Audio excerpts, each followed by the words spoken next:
స్థానిక సంస్థల ఎన్నికల్లో పోటీ చేయనున్న అభ్యర్థుల ఖర్చు పరిమితిని ఎలక్షన్ కమిషన్ వెల్లడించింది. ఈ నిర్దేశిత వ్యయ పరిమితిని మించిన 45 రోజుల్లోగా తమ ఖర్చుల వివరాలను సమర్పించకపోయినా 3 ఏళ్ల పాటు పంచాయతీరాజ్ ఎన్నికల్లో పోటీకి అనర్హులవుతారు. ఒకవేళ గెలిచినా పదవిని సైతం కోల్పోయే ప్రమాదం ఉంది. జెడ్పీటీసీ అభ్యర్థికి 4 లక్షలు, ఎంపీటీసీ అభ్యర్థికి 1,50,000 రూపాయల వ్యయ పరిమితి ఉంటుంది.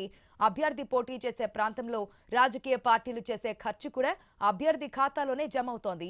ఎక్కువ జనాభా ఉన్న గ్రామ పంచాయతీలో సర్పంచ్ అభ్యర్థికి 2,50,000 రూపాయలు, వార్డు సభ్య పదవి అభ్యర్థికి 50,000, 5,000 కంటే తక్కువ జనాభా ఉన్న గ్రామ పంచాయతీ సర్పంచ్ 1,50,000 ఉంటుంది.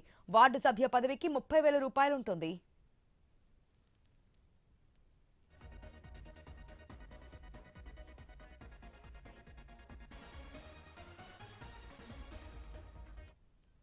స్థానిక సంస్థల్లో పదవులకు పోటీ చేసిన అభ్యర్థులు ఫలితాలు ప్రకటించిన తేదీ నుంచి 45 రోజుల్లోపు తమ ఎన్నికల వ్యయ తుది నివేదికలను సంబంధిత అధికారికి సమర్పించాలి.